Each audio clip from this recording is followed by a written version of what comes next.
பவுல் எழுதின இந்த பகுதியில் 17-18 வசனங்களை நாம் பார்க்க முன்பதாக 16 குறித்து சுருக்கமாக நம்ம பார்க்கலாம். கிறிஸ்துவின் சுவிசேஷத்தை குறித்து நான் வெட்கப்படேன், முன்பு யூதரிலும் பின்பு கிரேக்கரிலும் விசுவாசிக்கிறவனோ அவனுக்கு ரட்சிப்பு உண்டாவதற்கு அது தேவ பலனாய் இருக்கிறது. காஸ்பல் அப்படிங்கிற நற்செய்தி, குட் ஸ்பெல், நல்ல செய்தி, அது தேவ பலனாய் இருக்கிறது. எல்லா மனிதருக்கும், முன்பு யூதரிலும் பின்பு கிரேக்கரிலும் விசுவாசிக்கிறவர்கள் எல்லாருக்கும் அது ரட்சிப்பு உண்டாவதற்கு தேவ பலனாக இருக்கிறது. அப்போ சுவிசேஷம் என்பது தான் ஒரு மனிதனை மறுபடி பிறக்க செய்து வாழ செய்கிறது.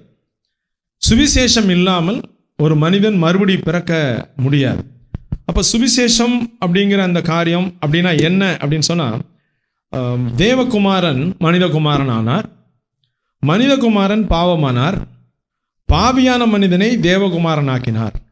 இதுதான் சுவிசேஷம். Son of God become sin of man to transform man of sin to son of God.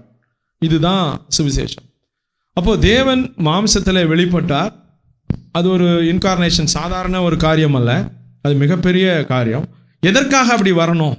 தேவனுக்கு சமமாய் இருப்பதை கொள்ளையாடின பொருளாய் எண்ணாமல் அடிமையின் ரூபம் எடுத்து மனுஷ சாயலானார் அப்படின்னு சொல்லி கேஷுவலாக நம்ம யோசிக்கிறோம். அப்படி அவர் செய்வதற்கு ரொம்பவே தன்னை தாழ்த்தி கொள்ள வேண்டி இருந்திருக்கும். ஏன்னா நீங்களும் நானும் சாதாரணமாக பழகின ஒன்றை விட்டு வேறு ஒன்றுக்கு மாறுவதே அவ்வளோ கஷ்டம். பழகின ஒன்றை விட்டு வேறு ஒன்றுக்கு மாறுவது ரொம்ப கஷ்டம். உதாரணத்திற்கு ஒருவர் இதே இடத்துல வந்து அமர்கிறார் என்றால், இந்த இடத்துக்கு அமர்ந்திருந்தார், எப்பொழுதுமே அவருக்கு இந்த சீட்டில் தான் இருப்பார், எப்பொழுதுமே எல்லாருமே அவருக்கு தெரியும் இங்கே தான் இருப்பார் அப்படின்னு சொல்லி. ஒரு நாள் ஒரு புது நபர் வந்து அங்கே உட்காந்துட்டார்னா அன்னைக்கு மொத்த ஆராதனையும் இவருக்கு வந்து ஒரு மாதிரி சாட்டிஸ்ஃபைடாகவே இருக்கார். காரணம் என்னென்னா, அவர் சீட்டு பறி போயிடுச்சு. அப்போது ஒரு சில நேரங்களில் நம்ம பழகிடுறோம் ஒரு சில காரியங்கள், அதுலேருந்து விடுபட்டு வர முடியல. ஆனால் தேவனுக்கு சமமாய் இருப்பதை பழகினவர், தேவனுக்கு சமமாய் உண்மையாகவே தேவனோடு கூட இருந்தவர், ஆதிகாலம் முதல் நம்ம நீதிமொழிகள் 8ஆம் அதிகாரத்தில் வாசிக்கிறோம், தேவன் இந்த உலகத்தை வட்டணிக்கையில் நான் உடன் இருந்தேன்னு சொல்லுகிற அப்படிப்பட்ட ஒரு பெரிய தேவனுக்கு சமமாய் இருப்பதையே வைத்து கொண்டிருந்தவர் ஒரு சின்ன டாஸ்க்குக்காக, தேவன் கொடுத்த டாஸ்க்குக்காக பூமியில் வரணும் அப்படின்னா டோட்டலாக வேற. 1 மணி நேரம் கரண்ட் இல்லாமல் நம்மளால் வாழ முடியல. ஆனால் அவர் தேவனுக்கு சமமாக இருப்பதை பூமியில் இந்த இடத்துக்கு வந்தாருன்னு சொன்னால், அது வந்து எல்லாத்தையும் சந்திக்கிறாருன்னு சொன்னால், அவமானத்தின் இந்த இதெல்லாம் சந்திக்கிறார் என்றால், நல்லது செய்தாலும் பேயல் சேபுல்னு சொல்கிறாங்கன்னு சொன்னால், இதெல்லாம் தாங்கி கொண்டு ஒரு காரியத்தை செய்து முடிக்கிறார். அந்த செய்தி தான் உங்களையும் என்னையும் மீட்டுக்கொண்ட செய்தி. தேவனுக்கு சமமாக இப்போ தேவகுமாரன் son of God become sin of man, நம் பாவமானார். அப்போ இந்த பாவமானது எதற்காக அப்படின்னு சொன்னால், உங்களையும் என்னையும் மனுஷகுமாரன் நிலையிலிருந்து தேவகுமாரனாய் மாற்ற, புத்திரராய் எழுப்ப. இந்த நற்செய்தி ஒரு இடத்துக்கு போகுதுன்னா அது என்னென்ன செய்யும் அப்படிங்கிறத பவுல் இந்த இடத்துல சொல்லிருக்கிறார். அந்த 2 வசனத்தில் என்ன இருக்குதுன்னு நம்ம பார்க்கலாம். இதை குறித்து தான் நான் வெட்கப்பட மாட்டேன் அப்படின்னு சொல்லுகிறார். நான் ஒரு சிலதுக்கெலாம் வெட்கப்பட மாட்டேங்க அப்படின்னு நிறைய பேர் சொல்கிறத நீங்கள் கேட்கலாம். முதல் பந்தியில் உட்காந்து சாப்பிட்றதுக்கெலாம் நான் ஒன்றும் வெட்கப்பட மாட்டேன், கேட்டு வாங்கி சாப்பிட்றதுக்கெலாம் நான் ஒன்றும் வெட்கப்பட மாட்டேன் அப்படின்லாம் நம்ம சொல்கிறத கேட்கலாம். நம்ம வெட்கப்படாமல் நம்ம உரிமையை கிளைம் பண்ணுவோம். ஆனால் சுவிசேஷம் அறிவதற்கு நான் வெட்கப்பட மாட்டேன்னு பவுல் சொல்கிறார்.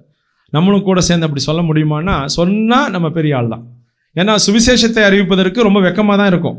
ஏன்னா அவனுக்கு பிடிக்காத செய்தி, அவன் விரும்பாத செய்தி, அவனை வந்து ஒரு மனிதனை வந்து நீ மாற வேண்டும் அல்லது நீ இப்படி மாறணும் அப்படின்னு சொல்லுகிற இதை யாருமே ஏற்றுக்கொள்ள மாட்டாங்க. மாறி உட்காருங்க. நீங்கள் நிறைய கூடுகைகளை பார்க்கலாம், முன்னாடி இடம் காலியாக இருக்கும், பின்னாடி உட்காந்துருப்பாங்க. 15 தடவை கெஞ்சணும், எல்லாரும் முன்னாடி வாங்க முன்னாடி வாங்க. ஏன்னா அவங்க போய் முதல்ல உட்காந்துட்டாங்கன்னா அது அவங்களது செட்டில் ஆகிடுவாங்க. அங்கேருந்து மாறி வர்றது ரொம்ப கஷ்டம். ஆனால் அப்படி மாற்ற வேண்டிய ஒரு செய்தியை சொல்கிறதுக்கு ரொம்ப கஷ்டமான விஷயம். அதுவும் அவங்க சூழ்நிலையில் சொல்வது ரொம்ப கஷ்டம். கண்டிப்பாக அதுக்கு வெட்கமாக தான் இருக்கும். அந்த வெட்கத்தை நான் படமாட்டேன் அப்படின்னு சொல்கிறார். அப்போனா அதில் வெட்கப்படாமல் சொல்லுகிறதற்கான ஒரு பெரிய பொருள் அதில் இருக்குதுங்கிறது பவுலுடைய எண்ணம். அதில் நான் வெட்கப்படாமல் சொல்கிறதற்கு அதில் ஒரு பெரிய மேட்டர் இருக்குது அப்படின்னு அவர் சொல்லுகிறார். அப்படி என்ன அதில் வைத்திருக்கிறார் அப்படிங்கிறத நம்ம சுருக்கமாக அதை பார்க்கலாம். விசுவாசத்தினாலே நீதிமான் பிழைப்பான் என்று எழுதி இருக்கிறபடி விசுவாசத்தினால் உண்டாகும் தேவநீதி விசுவாசத்திற்கென்று அந்த சுவிசேஷத்தினாலே வெளிப்படுகிறது. For the righteousness of God is revealed from faith to faith as it written, the just shall live by faith. விசுவாசத்தினால தான் நீதிமான் பிழைப்பான் அப்படிங்கிறத ஒரு சுவிசேஷமாக சொல்லணும்னு நினைக்கிறார். அந்த இடத்துல நம்ம இந்த பகுதியிலிருந்து ஒரு வார்த்தையை நம்ம எடுத்துக்கொள்கிறோம், த ரைச்சியஸ்னஸ் ஆஃப் காட், தேவநீதி அப்படிங்கிறத நம்ம பார்க்க போகிறோம். அடுத்த வசனத்தில் சத்தியத்தை அநியாயத்தினாலே அடக்கி வைக்கிற மனுஷனுடைய எல்லாவித அவபக்திக்கும் அநியாயத்திற்கும் விரோதமாய் தேவ கோபம் வானத்திலிருந்து வெளிப்பட்டிருக்கிறது. ராத் ஆஃப் காட், தேவ கோபம், அதையும் நம்ம சுருக்கமாக பார்க்க போகிறோம். முதல்ல எடுத்தோன்னா இந்த முதல் பகுதியை நம்ம பார்க்கலாம். இது எங்கே எழுதப்பட்டிருக்கிறது அப்படிங்கிறத சும்மா சுருக்கமாக அந்த பகுதியை பார்த்தீங்கன்னா கலாத்தியர் 3ஆம் அதிகாரம். அவர் எழுதப்பட்டிருக்கிறதுன்னு சொன்னது கலாத்தியருக்கு சொல்லியிருக்க மாட்டார், ஏன்னா கலாத்தியரையுமே அவர் தான் எழுதுகிறாரு. அதனால் ஆபகுக்கு இருக்கிறது தான் எடுத்து ரெஃபர் பண்ணுகிறார். ஆபகுக்கு 2ஆம் அதிகாரம் 4ஆம் வசனத்தில், இதோ அகங்காரியாக இருக்கிறாளே அவனுடைய ஆத்மா அவனுக்கு செம்மையானதில்லை, அவனுடைய ஆத்மா அவனுக்கு செம்மையானதில்லை, தன் விசுவாசத்தினாலே நீதிமான் பிழைப்பான். அதுதான் அவர் எடுத்து காட்டுகிறார். அந்த கலாத்தியரில் 3:11 விசுவாசத்தினாலே நீதிமான் பிழைப்பான் என்று எழுதியிருக்கிறதுன்னு சொல்லி மறுபடியும் ரெஃபர் பண்ணுகிறார். எபிரேயர் 10:38 மறுபடியும் அதே வசனத்தை நம்ம பார்க்கிறோம். விசுவாசத்தினாலே நீதிமான் பிழைப்பான், பின்வாங்கி போவானால் அவன் மேலே என் ஆத்மா பிரியமாயிராது. அப்போது 2 காரியத்தையுமே அவர் சொல்கிறார். விசுவாசத்தினால் நீதிமான் பிழைப்பான், அவன் ஒரு மாதிரி பேக் ஸ்லைடிங் அடித்து அந்த எல்லாத்தையும் மறுதளிச்சு விட்டு போயிட்டான்னா அவன் மேலே நான் ப்ளீஸ் பண்ண முடியாது, அவனோட நான் இயல்பாக இருக்க முடியாதுங்கிறது இந்த இடத்துல நான் பார்க்குறோம். அப்போது இந்த இடத்துல நம்ம ஒரு காரியத்தை பார்க்கலாம். It is through faith that the righteous enter into the life. ஃபெய்த்தில் மட்டும்தான் ஒரு மனுஷன், விசுவாசத்தினால மட்டும்தான் வாழ்வை பெற முடியும். வாழ்வுனா சுவாசித்து கொண்டு இருப்பதல்ல, நாம் நினைக்கிற மாதிரி வாழ்வு அப்படின்னா சுவாசித்து கொண்டு இருப்பதல்ல. வெளியூர்லேருந்து அமெரிக்காவிலேருந்து பிள்ளைங்கள்லாம் வரணும், அதனால் 2 நாளைக்கு அப்படியே வச்சுருங்க அப்படின்னு சொல்கிற அது வாழ்வு அல்ல. உயிரோடு தான் இருக்கார். அவங்க வந்தோன்னே டப்புன்னு பிடுங்குறாங்க, டப்புன்னு ஆம்புலன்ஸை கூப்பிட்றாங்க, போயிடுறாங்க. இப்போ இது வாழ்வா? இப்போ வாழ்வடைவான்னா எல்லா நிலையிலையும் அவன் வளர்ச்சி அடைகிறான், எல்லா நிலையிலையும் அடுத்த தன்னை போல உருவாக்குகிறான், ஒரு ஜீவனோடு இருக்கிறான், ஒரு லைஃப் அவன் இடத்துல இருக்குது, அவனிடத்துல கனிகள் கிடைக்குது. இதுதான் நம்ம வாழ்வுன்னு சொல்கிறோம். அப்போ விசுவாசிக்கிறவன் மட்டும்தான் வாழ்வடைவான். அந்த விசுவாசம் இல்லாவிட்டால் அவன் மரித்து போவான்ங்கிறது தான், அல்லது பாவம் அவனை மேற்கொண்டு அவன் செத்து விடுவான்ங்கிறதா இந்த இடத்துல அதில் சொல்லப்படாத ஒரு விதமான செய்தியாக நம்ம இடத்துல பார்க்குறோம். அப்போது நீதி செய்யாதவன் ஆனால் அவனுக்கு பேர் நீதிமான், விசுவாசத்தினால நீதிமான் பிழைப்பான நமக்கு சந்தோஷமாக இருக்குது. ஆனால் நீதி செஞ்சுருக்குமா அப்படின்னா இல்லை. உலகத்தில் பார்த்தீங்கன்னா பக்தியாக இருக்கிறவனை பக்திமான்னு சொல்கிறோம், சக்தி பெற்றவனை சக்திமான்னு சொல்கிறோம். என்ன அவன் வைத்திருக்கிறானோ அதை வச்சு தான் நம்ம சொல்லுவோம். ஆனால் நீதியே இல்லை, ஆனால் நமக்கு பேர் நீதிமான் அப்படின்னு சொன்னால், நீதிமான் பிழைப்பான்னா சந்தோஷமாக இருக்குது. ஆனால் நம்ம நீதிமானா அப்படின்னு சொன்னால் நமக்கு கொஞ்சம் டவுட் வருது, நம்ம நீதிமான் இல்லை அப்படிங்கிற மாதிரி. ஒரு வசனத்தை நம்ம பார்க்க போகிறோம். ஃப்ரம் ஃபெய்த் ஃபார் ஃபெய்த், விசுவாசத்தினால் உண்டாகும் தேவநீதி விசுவாசத்திற்கென்று சுவிசேஷத்தினாலே வெளிப்படுகிறது. இதில் ஒரு 3 கேள்வியை நம்ம கேட்கலாம். ஒன்று, தேவநீதி எதனால் வெளிப்படுத்தப்படுகிறது? இந்த வசனத்தை டிகோட் பண்ணோம்னா தேவநீதி எதனால் வெளிப்படுத்தப்படுகிறது அப்படின்னா, தேவநீதி சுவிசேஷத்தினாலே வெளிப்படுத்தப்படுகிறது. நான் ஏற்கனவே சொன்னேன் சுவிசேஷம் என்றால் என்னன்னு சொல்லி. அப்போ தேவநீதி என்பது ஒரு காயின் மாதிரி இருக்குது. அந்த காயினுடைய ஒரு சைடு பார்த்தீங்கன்னா தேவநீதி காஸ்பலை சொல்லுது, நற்செய்தியை சொல்லுது. நீதி என்றாலே நாம் நினைத்திருக்கிறபடி தண்டனை அப்படின்னு நினைக்கிறோம். ஆனால் நீதி என்றால் விடுதலையும் உண்டு. அவர் நீதிபதி தண்டிக்கவும் அவரால் முடியும், அவரால் விடுதலை செய்யவும் முடியும். இந்த இடத்துல தேவ நீதி என்ன செய்யுதுன்னா சுவிசேஷம் என்கிற அந்த நற்செய்தியை கொடுக்குது. தேவ நீதி நமக்கு ஒரு நற்செய்தியை கொடுக்குது, நீ விடுதலை அடைய முடியும், நீ வாழ முடியும் அப்படின்னு சொல்லி. ஒரு மனிதன் வாழ வேண்டும் அப்படின்னு சொன்னால் என்ன நடக்கணும் அப்படின்னு சொன்னால் இந்த 3 காரியத்தை பார்த்துட்டு நம்ம பார்க்கலாம். தேவநீதி எதனால் வெளிப்படுத்தப்படுகிறதுனா காஸ்பலால், சுவிசேஷத்தினால. தேவநீதி எதற்காக வெளிப்படுத்தப்படுகிறது அப்படின்னா விசுவாசத்தை நாம் பெற்றுக்கொள்ள வேண்டும் என்பதற்காக. நான் 17ஆம் வசனத்திலிருந்து தான் சொல்லிட்டு இருக்கேன். விசுவாசத்தை நாம் பெற்றுக்கொள்ள வேண்டும் என்பதற்காக தேவநீதி வெளிப்படுத்தப்படுகிறது. 3வது, தேவநீதி எதனால் நமக்கு உண்டாகிறது அப்படின்னா பை ஃபெய்த் தான். அதனால தான் by faith, from faith for faith அப்படின்னு சொல்லி அந்த இடத்துல சொல்லுகிறத நம்ம பார்க்கலாம். சுவிசேஷம் தேவ கோபத்தை மனிதன் அடைந்து விடக்கூடாது, தேவனுடைய காட்ஸ் ராத் அவன் வந்துடக்கூடாது என்பதற்காகவே சொல்லப்பட்ட ஒரு நல்ல செய்தி தான் சுவிசேஷம். நான் தேவ கோபத்தை அடைந்து விடக்கூடாது அப்படிங்கிறதற்காக நல்ல செய்தி. உதாரணத்திற்கு நம்ம அப்பா அடிப்பார் திட்டுவாருங்கிறதற்காக ஒரு பையன் தப்பு செஞ்சுட்டான் ஏதோ ஒன்று, கண்டிப்பாக அப்பா காதுக்கு போனால் அது கண்டிப்பாக தண்டிப்பார். உடனே அம்மா அதில் என்டர் ஆவாங்க உள்ள, நிறைய காம்ப்ரமைஸ் பண்ணி அவன் அதுக்காக செய்யலை, எதற்காக செய்யலை, அப்படி செய்யலை, எப்படி செய்யலை, ஏன்னா அப்பா தான் சொல்லிட்டாரு போடான்னு சொல்லி விரட்டி விட்டுருவாங்க. அவர் ஒன்றுமே சொல்லியிருக்க மாட்டார். அவர் ஒன்றுமே உன்னைய போ சொல்லிட்டார் அப்பா போ அப்படின்னு சொன்ன பிறகு அவர் அப்போ தான் பார்ப்பார், நான் எப்போ போக சொன்னேன் அப்படின்னு. இந்த பரிந்து பேசி அவனை ரிலீஸ் பண்ணதில்ல இந்த தேவ கோபத்திலிருந்து, அதுதான் சுவிசேஷம். இந்த அம்மா செய்கிற ரோலை தான் சுவிசேஷம் நமக்கு செய்யுது. தேவ நீதியை மனுஷன் பெற்று அவன் அழிந்து விடக்கூடாது என்பதற்காக, தேவனுடைய கோபத்தை பெற்றுவிடக்கூடாது என்பதற்காக தேவ நீதியை அவனிடத்துல கொடுத்து அவனை அழிய விடாமல் பாதுகாத்து கொள்ளுகிறது. அதை தான் அந்த இடத்துல நம்ம பார்க்கிறோம். காட்ஸ் ரைச்சியஸ்னஸ் இஸ் காட்ஸ் அதாவது எக்ஸ்க்ளூசிவ் மெத்தட் ஆஃப் சேவிங் அ சின்னர். தனிப்பட்ட முறையில் ஆண்டவர் இதுக்குன்னே பிரத்யேகமாக வைத்திருக்கிற பாவிகளை மீட்பதற்கான ஒரு வழிதான் தேவநீதி. ஏன்னா எந்த ஒரு மனுஷனும் நீதிமான் இல்லை, ஒருவனாகிலும் இல்லைங்கிறது தான் வேதத்தில் நாம் பார்க்கிறோம். அந்த வசனத்தை நம்ம அறிந்திருக்கிற ஒரு வசனம் தான் ரோமர் 3ஆம் அதிகாரம் 20ஆம் வசனம். இப்படி இருக்க பாவத்தை அறிகிற அறிவு நியாயப்பிரமாணத்தினால் வருகிறபடியால் படிக்குமா, எந்த மனுஷனும் நியாயப்பிரமாணத்தின் கிரியைகளினாலே தேவனுக்கு முன்பாக நீதிமானாக்கப்படுவதில்லை. There is no one who always does what is right. No, not even one. ஒரு மனிதனும் நீதிமான் இல்லை. ஏனென்றால் ஒரு மனிதனும் தேவனுடைய பார்வையில் நீதிமான் இல்லை. அவன் தன்னுடைய பார்வையில் அவன் நீதிமானாய் இருக்கிறான். தேவனுடைய ஸ்டாண்டர்டு கொஞ்சம் கூட.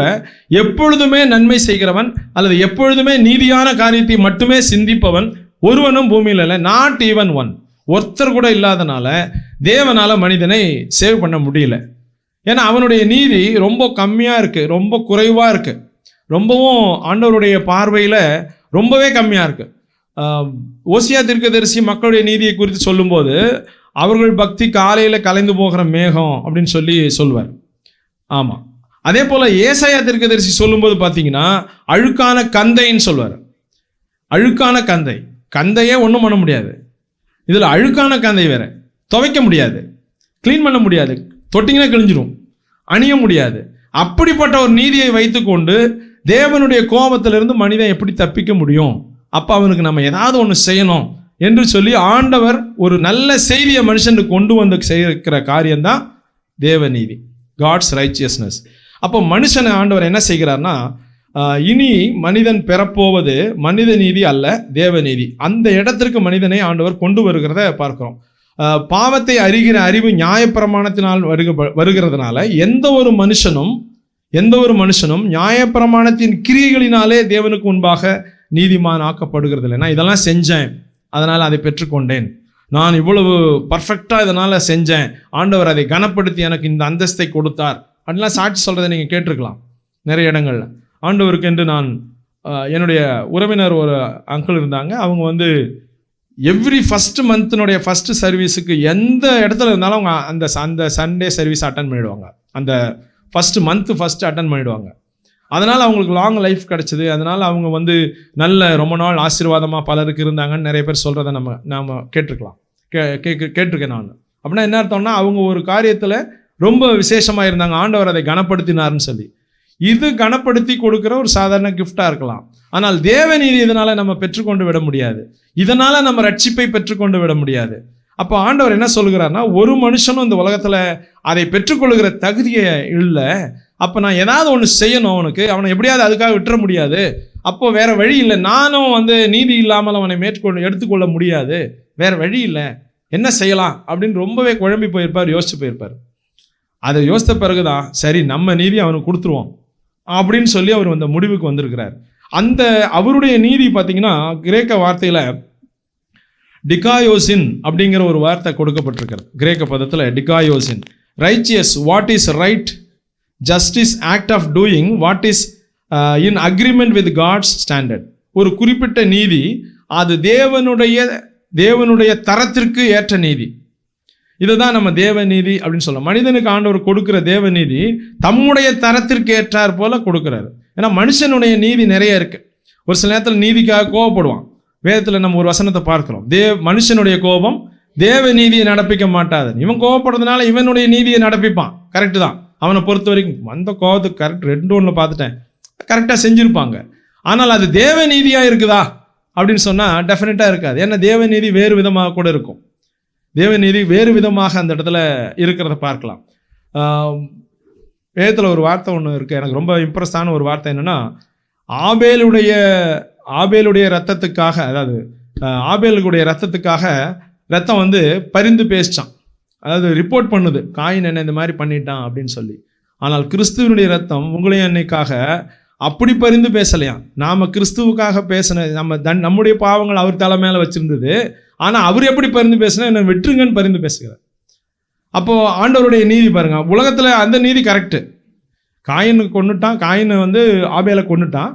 ஸோ ஆபேல் ரத்தம் பரிந்து பேசுகிறது கரெக்ட் அது. ஆனால் நீங்களும் நான் நம்முடைய பாவத்துக்காக கிறிஸ்து மரித்தாரு, கிறிஸ்து என்ன செஞ்சாரு, உங்களை விட்டுருங்கன்னு பரிந்து பேசுகிறார். அப்போ ஆண்டவருடைய நீதி கொஞ்சம் வேறு விதமான, காட் ஸ்டாண்டர்ட் வேற.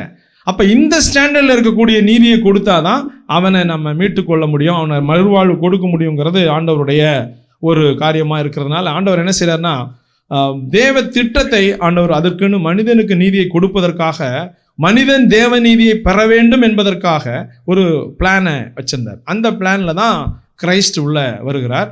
அந்த பிளானை ஆண்டவர் நிறைவேற்றி முடித்த செய்தியை தான் குட் நியூஸ் அப்படின்னு சொல்கிறோம். அந்த குட் நியூஸை பெறுகிறதுனால தான் மனுஷன் தேவ நீதியை பெறுகிறான். மனுஷன் தேவ நீதியை பெற்றதுனால தான் தேவன் என்ன செய்கிறார்னா, மனிதனை தன்னுடைய அந்த நிலைக்கு அவனை பார்த்து அவனுக்கு வாழ்வை கொடுக்கிறார்.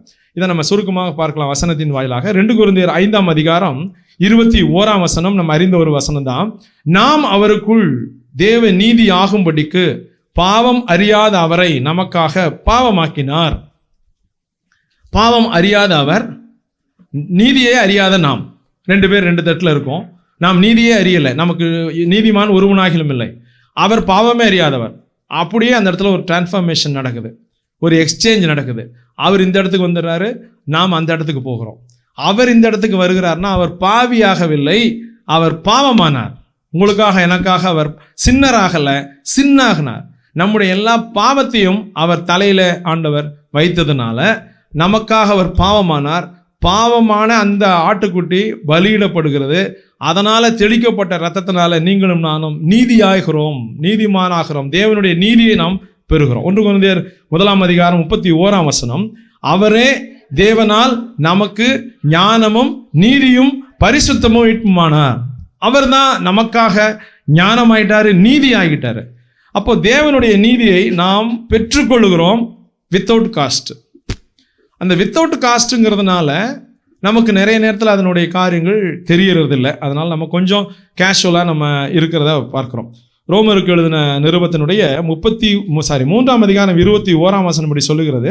இப்படி இருக்க நியாயப்பிரமாணம் இல்லாமல் தேவநீதி வெளியாக்கப்பட்டிருக்கிறது. ஏன்னா ஒன்றை செஞ்சுதான் ஒரு காரியத்தை பெற்றுக்கொள்ளணுங்கிற நிலைமையில போதிக்கப்பட்டிருந்தான் மனிதன். பிரமாணங்கள் வழியாக இதை செஞ்சாதான் உனக்கு இது கிடைக்கும், இதை செஞ்சாதான் உனக்கு இது கிடைக்கும் அப்படின்னு சொல்லி மனிதனுக்கு போதிக்கப்பட்டிருந்தது. ஆனால் எதுவுமே செய்யாம வேற ஒரு நல்ல செய்தியின் வழியாக, வேறு ஒரு டூல் வழியாக நீ இதை பெற்றுக்கொள்ளலாம் அப்படின்னு சொன்னது நியாயப்பிரமாணம் இல்லாமல் தேவநீதி வெளியாக்கப்பட்டது. அது எப்படி வெளியாக்கப்பட்டது அப்படின்னு சொன்னா கிறிஸ்துவின் வழியாக தான் வெளியாக்கப்பட்டது. ஃபெய்த். தேவநீதியை பெற்றால் மனிதன் பிழைக்க முடியும்.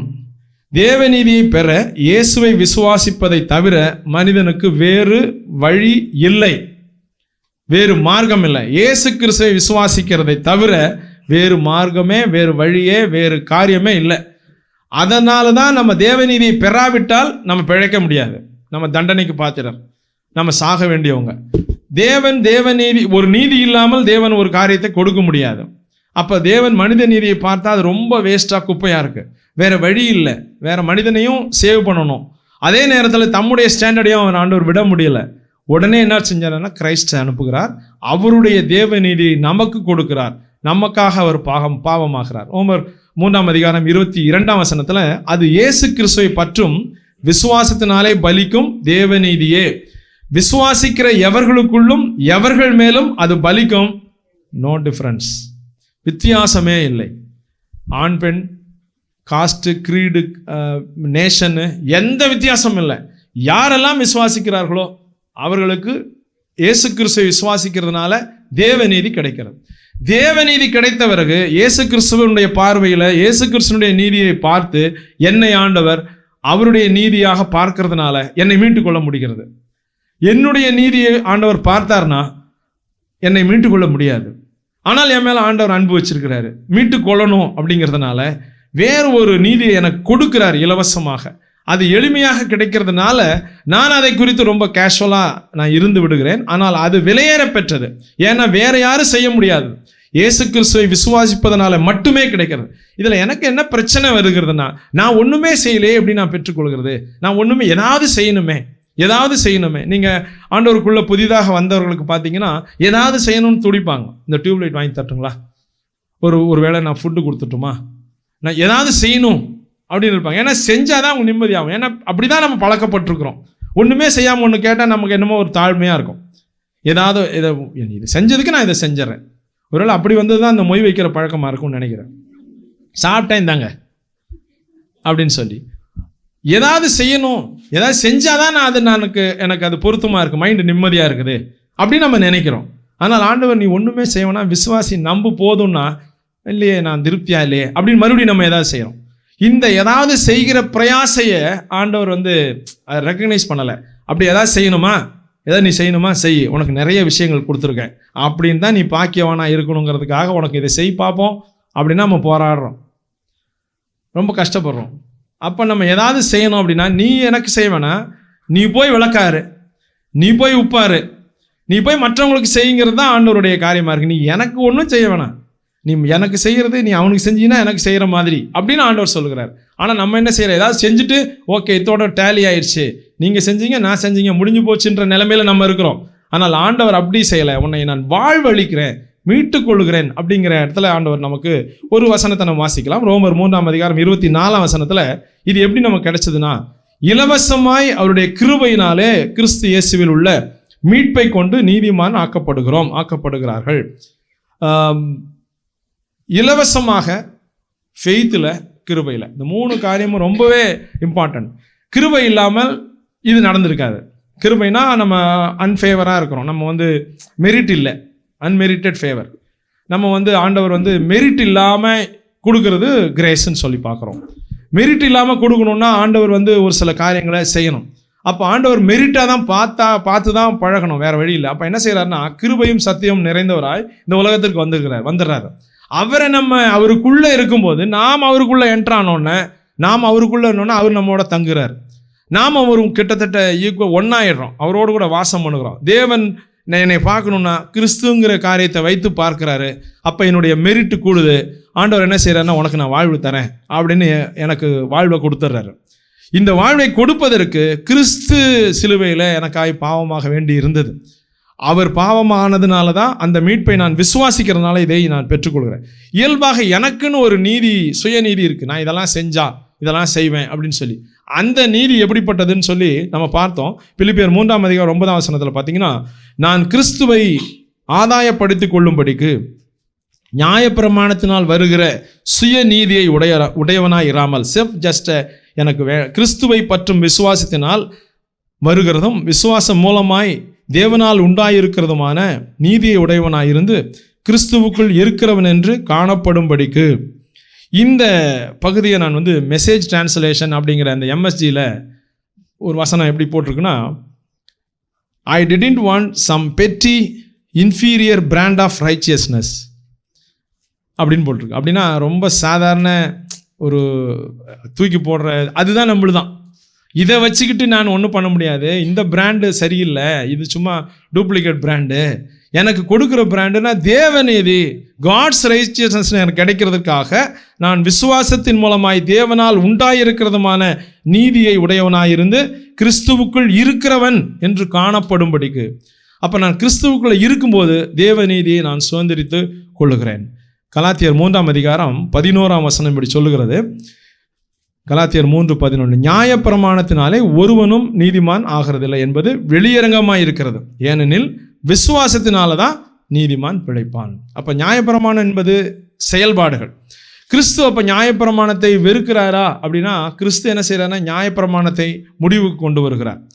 நியாயப்பிரமாணத்தை ஒரு ஃபுல் ஸ்டாப் வைக்கிறாரு. நியாயப்பிரமாணத்தை ஒரு டூல் ஆக்கி கிறிஸ்துவுக்கு நேராக இதை கொண்டு போய் சேர்க்கிறது.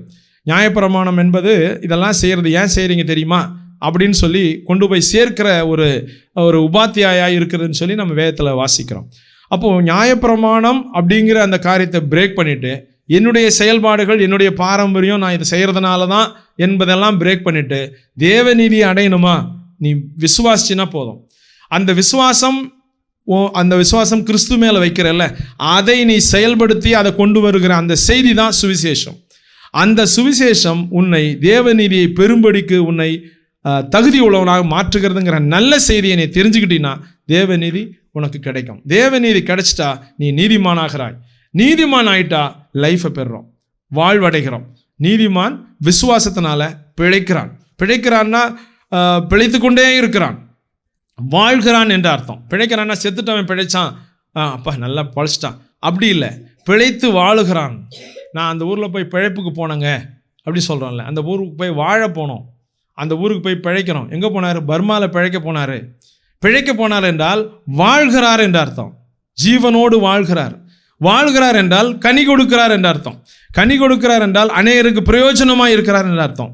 ஆண்டவர் என்னோடு கூட இணைஞ்சிருந்தீங்கன்னா நீ கனி கொடுப்ப. பிதாவோடு கூட நான் கொடுக்குற நீ கனி கொடுக்கறத பிதாவானவர் மகிமைப்படும்படி கொடு. இந்த லைஃப்பை தான் ஜீவன் அல்லது விசுவாசிக்கிறவன் வாழ்கிறான், பிழைக்கிறான்ங்கிறத இதைத்தான் நம்ம பார்க்கிறோம்.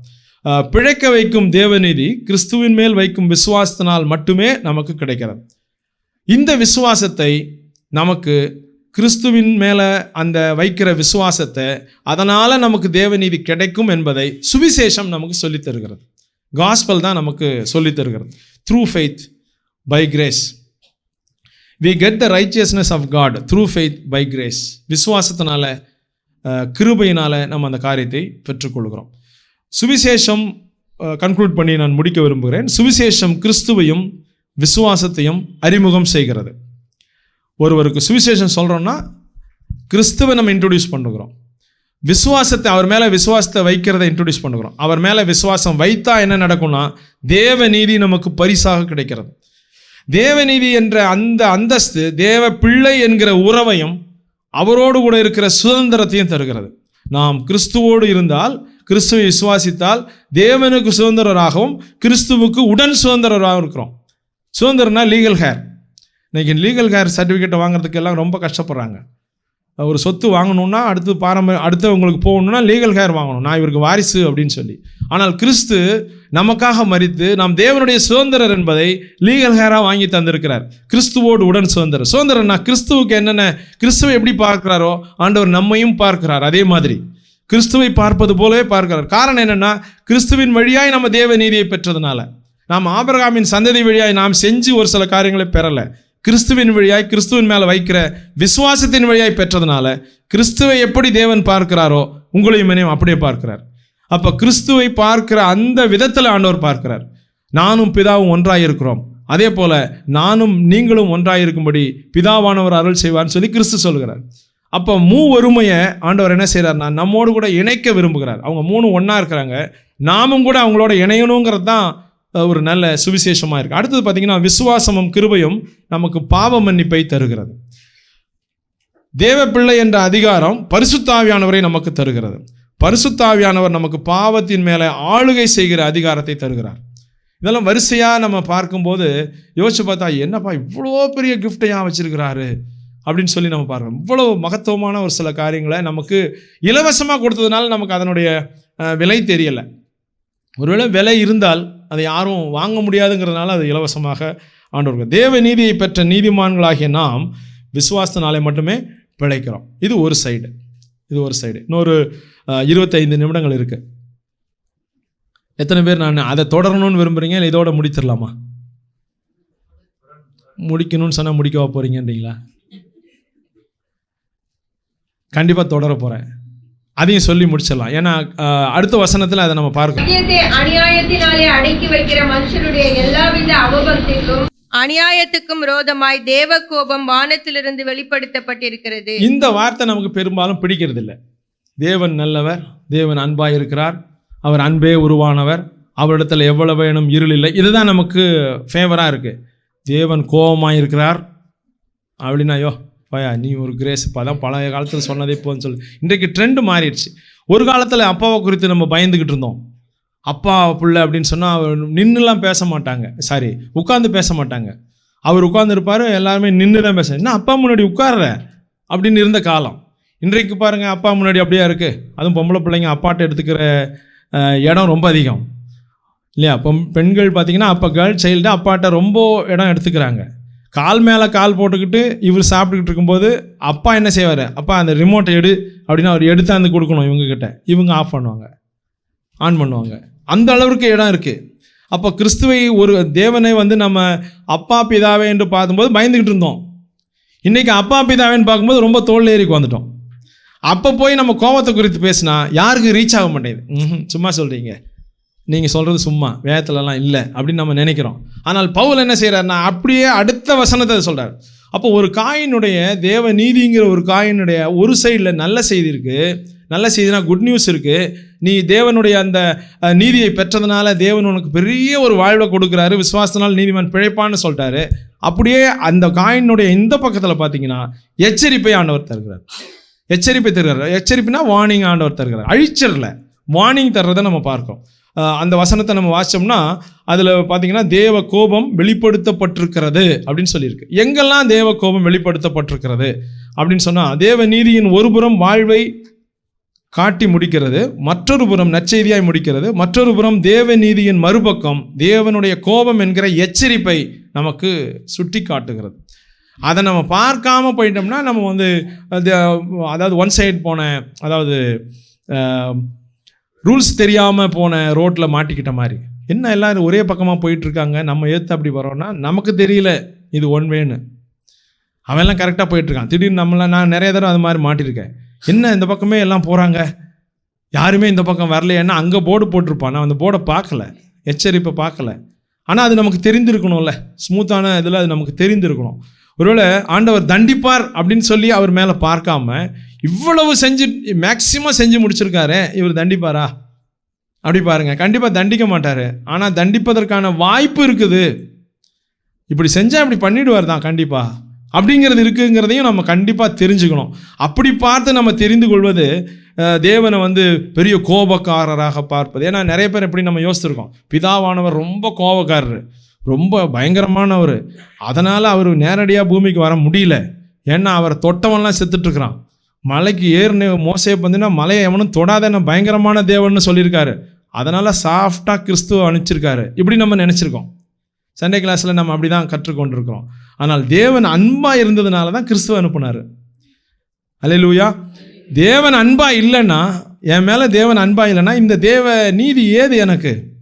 அப்போ தேவன் என் மேலே வைத்திருக்கிற அன்பு ஒரு விலை மதிக்க முடியாத ஒன்றுங்கிறதுனால தான் இதை அனுப்பியிருக்காரு. அந்த அன்பினுடைய வெளிப்பாடு ஒரு எச்சரிப்பையும் கண்டிப்பாக நமக்கு கொடுக்கும். அதை நம்ம பார்க்கலாம். ரோமர் 1 அதிகாரம் 18 வசனத்தில் நம்ம இப்போ பார்த்த அந்த வசனத்தில் பார்த்தீங்கன்னா தேவகோபம் வானத்திலிருந்து வெளிப்படுகிறது.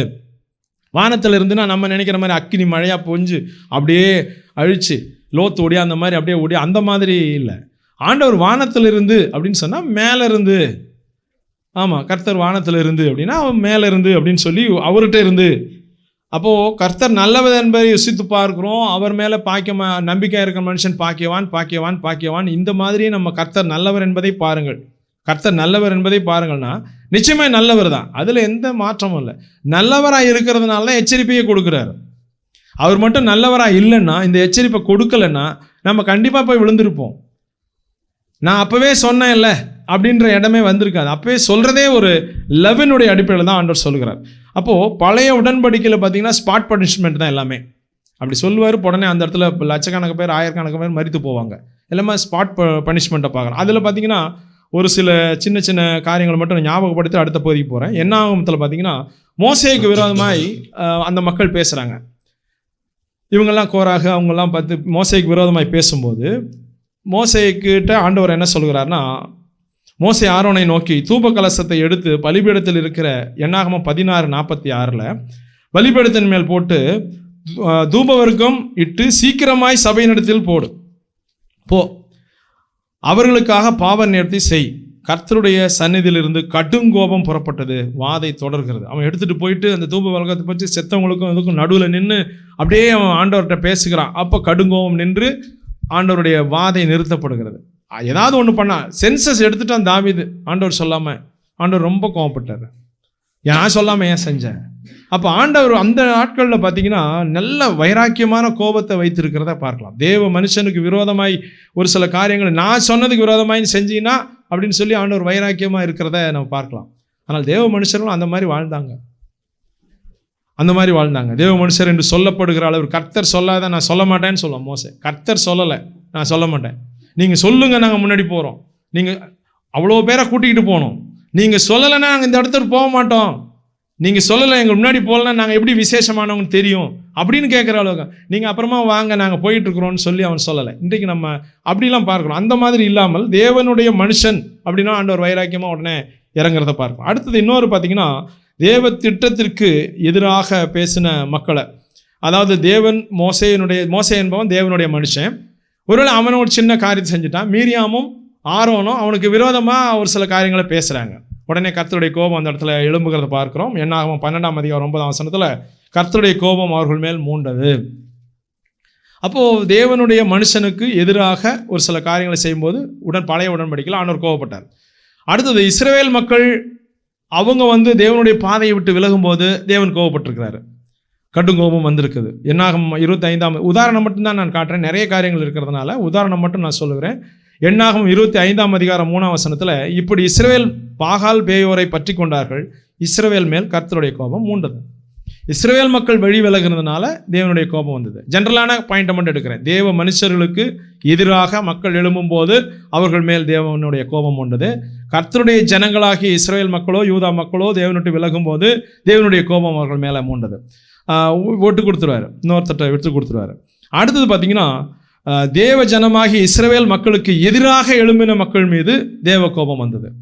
இஸ்ரவேல் மக்கள் போயிட்டு இருக்கும்போது அவங்களுக்கு எதிராக யாராவது எழும்புனாங்கன்னா அவங்க மேலே தேவ கோபம் வந்ததையும் பார்க்கும். எரேமியா 50ஆம் அதிகாரம் 13ஆம் வசனத்தில் கர்த்தரின் கோபத்தினாலே அது குடியற்றதும் பெரும் பாழுமாய் இருக்கும். பாபிலோனை கடந்து போகிற எவனும் அதன் எல்லா வாதையின் நிமித்தம் பிரமித்து ஈசல் போடுவான். பாபிலோனை குறித்து நம்ம பார்க்கிறோம். அதே போல் ஆண்டவருடைய மக்களுக்கு எதிராக இருக்கிற ஜனங்கள் மேலே ஆண்டவர் கோபப்படுகிறத நம்ம பார்க்கிறோம். புதிய உடன்படிக்கை காலத்தில், இப்போ காலத்தில் ஆண்டவர் எதை குறித்து கோபப்படுகிறார் அப்படின்னு சொல்லி இப்போ நம்ம வாசித்த ரோமர் 1ஆம் அதிகாரம் 18ஆம் வசனத்தில் பார்த்தோம். பார்த்தீங்கன்னா அதற்கான ஒரு சின்ன எதற்காக ஆண்டவருடைய கோபம் அவ்வளோ கோபமாக இருக்குது அப்படின்னு சொல்லி நம்ம பார்த்தோம்னா, சத்தியத்தை அநியாயத்தினால் அடக்கும் போது, இதுதான் சத்தியமான வார்த்தை, இதை சொன்னால் மக்கள் வாழ்வடைவாங்க, இதை சொன்னால் மக்கள் மீண்டும் தேவனுடைய நீதியை பெற்றுக்குவாங்க, அவங்க லைஃப் அவங்களுக்கு கிடைக்கும்னு நல்லா தெரிஞ்ச பிறகும் சத்தியத்தை அநியாயத்தினாலே அடக்கிறதுனா என்னென்னா, கம்ப்ளீட்டாக கொண்டு போய் சேர்க்காம அப்படியே டைவெர்ட் பண்ணுறது, இதுதான் சத்தியம்னு வேற ஒன்று சொல்கிறது, இதுதான் காரியம்னு சொல்லி வேற ஒன்று சொல்கிறது, உங்கள் வாழ்வுக்கு வழி இதுதான் சொல்லி தவறான பாதையை காட்டுகிறது. இதுதான் சத்தியத்தை அநியாயத்தினாலே அடக்கும் போது. அநியாயம்னா என்ன? அவர் ரொம்ப அநியாயமாக காசு கேட்குறாருங்க. யாருன்னா வட்டிக்காரர் இல்லை, ஊழியக்காரர். அநியாயமாக காசு கேட்குறாங்க. அவர் ஏதோ பில்டிங் கட்டணுமா, அதுக்காக கொடுத்துக்கிட்டே இருங்கன்றாரு. எவ்வளோதான் கொடுக்கறது என்று ஒரு விசுவாசி புலம்புகிற அளவிற்கு வாழ்வடைய வேண்டிய வார்த்தையை வியாபாரமாக்கும் போது சத்தியத்தை நம்ம என்ன செய்கிறோம்? அநியாயத்தினால் அடக்கிறோம். அப்போ நம்ம நினைக்கிறோம் அது நல்லா இருக்கிற மாதிரி, ஃப்ளரிஷாக இருக்கிற மாதிரி தெரியுது. ஆனால் தேவ கோபம் அந்த இடத்துல இருக்குது. தேவ கோபம் இருக்கிறதுங்கிறத நம்ம எப்படி தெரிஞ்சுக்கலாம்னா, ஒருவேளை ஐடி ரெய்டு வரும்போது தெரிஞ்சுக்கலாம், அல்லது வேறு விதமான சூழ்நிலைகள் மாறும்போது நம்ம அதை தெரிஞ்சுக்கலாம். தேவ கோபம் இல்லாமல் இது காரியங்கள் எப்படி நடக்கும்? அவங்க சமாளிச்சிடுறாங்க, அது வேறு விஷயம். உலக பிரகாரமாக அதை சமாளிக்க முடியுது. ஆனாலும் ஏதோ ஒன்று சத்தியத்தை அடக்கிறாங்க. இந்த இடத்துல சரியான சத்தியம் போய்விடாதபடி ஏதோ ஒன்று அவங்கள அடக்கி வைக்குது. அவங்கள இன்ட்ரெஸ்டாக வச்சுக்கணும், ஜாலியாக வச்சுக்கணும், அந்த இடத்துல ஒரு சில காரியங்களை வைத்து அவங்க சந்தோஷமாக வச்சுக்கணுங்கிறதுக்காக, அந்த சந்தோஷம் எந்த வழியாய் வந்தாலும் பரவாயில்லன்னு சொல்லி, எந்த வழியாய் வந்தாலும், எந்த பாடல்கள் வழியாக வந்தாலும் பரவாயில்ல, அவங்க சந்தோஷமாக இருக்கணும், அவங்க விசில் அடிக்கணும், அவங்க ஜாலியாக இருக்கணும் அப்படிங்கிற ஒரு நோக்கத்தை வைத்துக்கொண்டு தேவநீதி கிடைக்க விடாமல் தடுத்து சத்தியத்தை அப்படியே லைட்டாக டைவெர்ட் பண்ணுகிறது தான் புதிய உடன்படிக்கையின் காலத்தில் தேவ கோபத்தை கொண்டு வருகிற காரியமாக இருக்குது. சத்தியமே மனிதனை விடுதலையாக்கக்கூடிய ஆற்றல் மிகுந்தது. சத்தியத்தை அறிவீர்கள், சத்தியம் உங்களை விடுதலை. எல்லாருமே அதை தான் சொல்கிறோம். அதான் பிரச்சனை. எல்லாருமே என்ன சொல்கிறாங்க? சத்தியத்தை அறிவீர்கள், சத்தியம் விடுதலை. சாட்சி சொல்லும்போது இந்த இடத்துக்கு வந்து தான் நான் சத்தியத்தை கற்றுக்கொண்டேன் அப்படின்னு சொல்லிட்டு, நான் ரொம்ப வறுமையாக இருந்தேன், இன்றைக்கு எனக்கு 3 கார் இருக்குது. அப்போ சத்தியம் என்னதான் மாறுது? ரோமர் 1ஆம் அதிகாரம் 3ஆம் வசனத்தில் 5 கார் வைத்திருந்த அவர் இன்றைக்கு 78 கார் வைத்திருந்தார் அப்படின்னு எங்கேயுமே நீங்கள் பார்க்க முடியாது. நீங்கள் பாக்கியவான்னா ஆண்டவர் கொடுக்குறாரு. இதெல்லாம் செஞ்சால் நீ பாக்கியம். அதில் எங்கேயுமே வசதி வாய்ப்புகளை உங்களுக்கு, ஆனால் அது வசதி வறுமையை குறித்து ஆண்டவர் எங்கேயுமே நம்மளை நீ வறுமையாக இருக்கணும்ப்பா அப்படின்னு ஆண்டவர் சொல்லவே இல்லை. ஆண்டவர் திருப்தியாரு, வாழ்ந்துரு, சந்தோஷமாரு, அனுபவி. அவர் தானே கொடுத்துருக்கிறாரு. நீங்கள் ஆண்டவரை சேவிக்கிறோம் ஒருத்தரும் அப்பத்துக்கு இறைஞ்சிக்க மாட்டான், எனக்கு ஏதாவது கிடைக்குமான்னு பார்க்கவே மாட்டான். அப்படி பார்க்குறான்னா அவன் ஆண்டவரை காத்திருக்கலைன்னு அர்த்தம். ஆண்டவர் என்ன செய்கிறாருன்னா செழிப்பை தான் தர்றாரு, நிறைவாய் தருகிறார். அதே நேரத்தில் அதில் பார்வையை வைத்துக்கொண்டு என்னை ஆண்டவர் அதுக்கு தான் அழைச்சான்னு சொல்லி இவ்வளோ பெரிய மகத்துவமான காரியங்களை கேஷுவலாக தள்ளிட்டா கண்டிப்பாக ஆண்டவருடைய ஒரு கோபம் வரத்தான் செய்யும். அதுதான் பவுல் நமக்கு சொல்லி காட்டுகிறார். ரெண்டாவது இன்னொரு வார்த்தையை காட்டுகிறார். புறஜாதியாருக்கு ரட்சிப்பு தடை செய்யப்படும் போது, நான் கிறிஸ்டியன்ஸ், ஆண்டவரை ஏற்றுக்கொள்ளாத புறஜாதியார். ஒரு காலத்தில் யூதர் மற்றவங்களாம் புறஜாதியாராக இருந்தாங்க. நாம தான் புறஜாதியார். இப்போ நாம் புறஜாதியாராக இருந்து கிறிஸ்துவை ஏற்றுக்கொண்டோம். இப்போ நம்ம சொந்த ஜனங்களாக மாறிட்டோம். இப்போ இன்னும் சத்தியத்தை அறியாதவர்கள் புறஜாதியார். புறஜாதியார்னா ஜாதினா கூட்டம், ஜனக்கூட்டம். புறஜாதியார்னா சபைக்குள்ள அல்லாத, ரட்சிப்பை அடையாத, கிறிஸ்துவின் செய்தி அறியாத ஜனங்கள். இவங்களை தான் புறஜாதியார் அப்படின்னு நம்ம வேதத்தில் நம்ம பார்க்கிறோம். புறஜாதியாருக்கு ரட்சிப்பு தடை செய்யப்படும் போது 1 தெசலோனிக்கேயர் 2ஆம் அதிகாரம் 16ஆம் வசனத்தில் பார்த்தீங்கன்னா, புறஜாதியார் ரட்சிக்கப்படுவதற்கு நாங்கள் அவர்களோட கூட பேசாதபடிக்கு தடை பண்ணுகிறார்கள். இவ்விதமாய் எக்காலத்திலும் தங்கள் பாவங்களை நிறைவாக்குகிறார்கள். அவர்கள் மேல் தேவ கோபாக்கினை பூரணமாய் வந்திருக்கிறது. அப்போ தேவ கோபனை பூரணமாய் வருகிறதற்கு இன்னொரு காரணம் என்னன்னா, காஸ்பல் ஸ்ப்ரெட் ஆகாமல் ஆண்டவருடைய சத்தியம் போய் சேர்ந்து அவன் ஜீவனை பெற்று அவன் அந்த தேவ நீதியை அடைந்து பிழைப்பு அடையாமல் தடை செய்கிற, போய் ரீச் ஆகாமல் தடை செய்கிற எல்லா ஏதுக்களுமே தேவனுக்கு கோபத்தை கொண்டு வருகிறது தான். அது நாம் சுவிசேஷத்தை மாற்றி சொன்னாலும் சரி, மதம் மாற்ற தடை சட்டமாய் கொண்டு வந்து அரசே அதை செய்தாலும் சரி, எந்த ஒரு காரியத்திலையும் சத்தியம் செல்ல முடியாதபடி தடை செய்தால் அது தேவ கோபாக்கினை கொண்டு வரும்.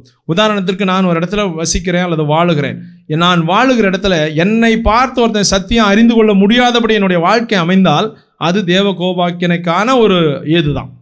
என்னை ஒரு இடத்துல கொண்டு வைக்கிறார், இந்த இடத்துல நீ சாட்சியாக இருக்கணும்னு சொல்லி. அங்கே ஒரு மனிதன் என்னை பார்த்து தேவனுடைய சுவிசேஷத்தை அறிந்து கொள்ள முடியாதபடி என்னுடைய லைஃப் ஸ்டைல் அமைஞ்சா அது தேவ கோபாக்கினைய மேலே கொண்டு வருவதற்கான ஏது உண்டு அப்படின்னு சொல்லி இந்த வசனத்தை நம்ம புரிந்து கொள்ளலாம்.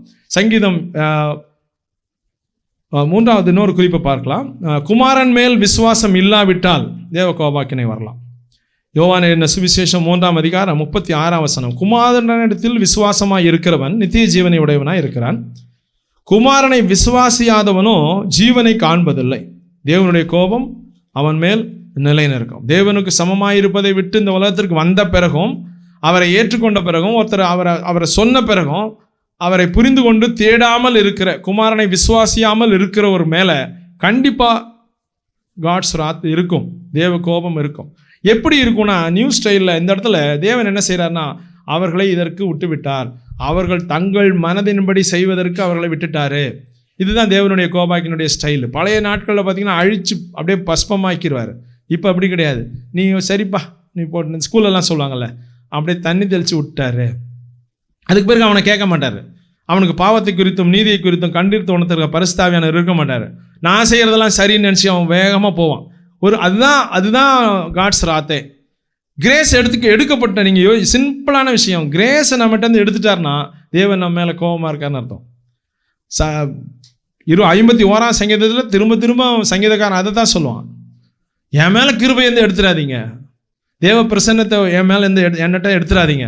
அவனுடைய கெஞ்சலை அதுவாக தான் இருக்குது. அப்போ நம்ம மேலே இருந்த கிருபையை லேசாக அப்படி எடுத்துட்டார்னாலே, நம்ம சொல்லுவோம்ல இந்த பாதுகாப்பு வளையம்னு, அந்த கொரோனா காலத்தில் மாஸ்க் இருந்துச்சே, அந்த மாதிரி மாஸ்க் எடுத்துகிட்டு அவங்கவுங்க பதறி ஓடி போய் மாஸ்க் போட்ட காலம்லாம் இருந்துச்சு. வேகமாக ஓடி போய் திரும்ப சானிடைசர் எல்லாம் போட்டு உடனே மாஸ்க், ஏன்னா அப்படியே கிருமியிலையே சுற்றிக்கிட்டு இருக்கு, நம்ம டப்புன்னு அப்படியே தப்பிச்சுக்குவோம் அப்படின்னு இருந்த நாட்கள் இருந்தது. அப்போ கிருபையை லேசாக அப்படி எடுத்துட்டார்னாலே தேவ கோபம் நம்ம மேலே இருக்குது அப்படின்னு சொல்லலாம். அப்போ குமாரனை விசுவாசிக்காதபடி தடையாக இருந்தாலோ, தடை நாம பெற்றிருந்தாலோ தேவ கோபம் நிச்சயமாயிருக்கும். ஒரு வசனத்தை நம்ம வாசிக்கலாம். எபேசியர் 5ஆம் அதிகாரம் 6ஆம் வசனத்தில் குணாதிசயங்களை குறித்துதான தேவ கோபத்தை பார்க்குறோம். எபேசியர் 5ஆம் அதிகாரம் 6ஆம் வசனம், இப்படிப்பட்டவைகள் நிமித்தமாக கீழ்ப்படியாமையின் பிள்ளைகள் மேல் தேவ கோபாக்கினை வரும். ஒருவனும் உங்களை வீண் வார்த்தைகளால் மோசம் போக்காதபடி எச்சரிக்கையாயிருங்கள். மேலே ஒரு லிஸ்ட்டை கொடுத்துருக்காரு. இப்படிப்பட்டவைகள் அப்படின்னு சொல்லி மேலே பொருளாசை, விபச்சாரம், துரிச்சை, அசுத்தம், மோகம், விக்கிரகாராதனை அப்படின்னு சொல்லி லிஸ்ட்டு கொடுத்து இவைகளில் நீங்கள் ரொம்ப கான்ஷியஸாக இருந்தீங்கன்னா கண்டிப்பாக காட்ஸினுடைய ராத் இருக்கலாம் அப்படின்னு சொல்லி. இப்போது கடைசியாக ஒரே ஒரு வசனத்தை பார்த்துட்டு நம்ம முடிக்கலாம். நம்ம அறிந்த ஒரு வசனம், எபிரேயருக்கு எழுதின நிருபம் 2ஆம் அதிகாரம் 4ஆம் வசனம். அடையாளங்களினாலும் அற்புதங்களினாலும் பலவித பலத்த செய்களினாலும் தம்முடைய சித்தத்தின்படி பகிர்ந்து கொடுத்த பரிசுத்த ஆவியின் வரங்களினாலும் தேவன்தாமே சாட்சி கொடுத்ததுமாயிருக்கிற இவ்வளவு பெரிதான ரட்சிப்பை குறித்து நாம் கவலை அற்றிருப்போமானால் தண்டனைக்கு எப்படி தப்பித்துக் கொள்வோம்?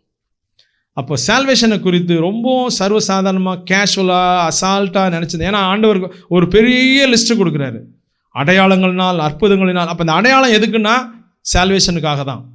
அற்புதம் எதுக்கு ஆண்டவர் செய்கிறார்னா ரட்சிப்படைகிறதுக்காக தான். நாம் நல்லா இருக்கணும் அப்படிங்கிற அந்த ஒரு நோக்கத்தை மட்டும் இல்லை, நான் ஆண்டவரை ஏற்றுக்கொள்ளுகிறேன் என்பதற்காக தான் அந்த சால்வேஷனை அடையாளப்படுத்துகிறதுக்காக தான் அற்புதமே நடக்குது. தம்முடைய சித்தத்தின்படி பரிசுத்த ஆவியானவரை பகிர்ந்து கொடுத்து அதன் மூலமாய் நமக்கு வரங்களை தருகிறார். வியாக்கியானம் செய்கிற வரத்தை கொடுக்குறாரு. நிறைய வரங்களை பார்க்குறோம். அந்த வரங்களை ஏன் ஆண்டவர் கொடுக்குறார் அப்படின்னு சொன்னால் இந்த சால்வேஷனை புரிந்து கொள்வதற்காக தான். அதை தான் ஆண்டவர் அதை எஸ்டாப்ளிஷ் பண்ணுவதற்காக இதெல்லாம் கொடுக்குறாரு. தேவனே சாட்சி கொடுக்குறார். இவ்வளவு பெரிதான ரட்சிப்பை குறித்து கேர்லெஸ்ஸாக இருந்தால், கவலை அற்றிருப்போமானால் தண்டனைக்கு தப்பித்து கொள்ளவே முடியாதுங்கிறது தான். எப்படி தப்பித்து கொள்வோம் அப்படின்னு கேள்வி. நான் இப்படி ஒளிஞ்சு தப்பிச்சுக்கொள்வேன் அப்படிலாம் இல்லை, அப்படிக்காக சொல்லலை. எப்படி தப்பித்துக்கொள்வோம்னா தப்பிக்கவே முடியாது. ரட்சிப்பை நீங்கள் கீழே தள்ளினா தப்பிக்கவே முடியாது. ரட்சிப்பு எப்படி கிடைக்குது? கிருபையினால கிடைக்குது, விசுவாசத்தினால கிடைக்குது. ஆண்டவர் கிருபையை அப்படி எடுத்துட்டார்னா தேவ கோபம் நம்ம மேலே இறங்கிருச்சுன்னு அர்த்தம். அதை நம்ம புரிந்து கொள்ளலாம். நம்ம துணிகரமாய் நிறைய காரியங்களை செய்ய ஆரம்பிப்போம். ஆட்டோமேட்டிக்காக ஆண்டவர் பார்த்துக்குவார்னு செய்ய ஆரம்பிப்போம். ஆண்டவர் சொல்வார், இல்லை நீ ரட்சிப்பை ரொம்ப கேஷுவலாக யூஸ் பண்ணுற அப்படிங்கிறத ஆண்டவர் மைண்டில் கொண்டு வரார்னா ஞாபகப்படுத்துகிறார். அந்த காரியத்தை ஞாபகப்படுத்த ஆண்டவர் விரும்புகிறார். அப்போ நமக்கு புதிய உடன்படிக்கை காலத்தில் நமக்கு எப்படியெல்லாம் அப்படின்னா சத்தியத்தை அநியாயத்தினாலே அடக்கினா, புறஜாதியாருக்கு சுவிசேஷம் செல்லாமல் தடுத்தால், விலையேறப்பட்ட தேவன் ரத்தம் சிந்தி மீட்டு கொடுத்த ரட்சிப்பை ரொம்ப கேஷுவலாக நினைச்சா நமக்கு கண்டிப்பாக தேவனுடைய கோபம் உண்டுங்கிறது தான் சரியான பேலன்ஸான சத்தியமாக இருக்க முடியும். ஒரு பக்கம் தேவனுடைய நீதி நமக்கு சுவிசேஷத்தை சொல்லுது, நல்ல செய்தியை சொல்லுது. நீ தேவனால் வாழ்வு பெற முடியும், விசுவாசா போதும், நீ எதுவும் செய்ய வேணாம், அவரை நம்பு அப்படின்னு சொல்லி ஒரு பக்கம் சொல்லுது. இவ்வளோ பெரிதான ரட்சிப்பை பெற்று தந்திருக்கிறேன், நீ ரொம்ப அசால்ட்டாக அடுத்தவங்களுக்கு அது ரீச் ஆகாமல் தடைக்கல்லாக இருந்தீங்கன்னா கொஞ்சம் யோசி அப்படிங்கிறத தான் ஆண்டவர் நமக்கு சொல்லி தருகிறார்.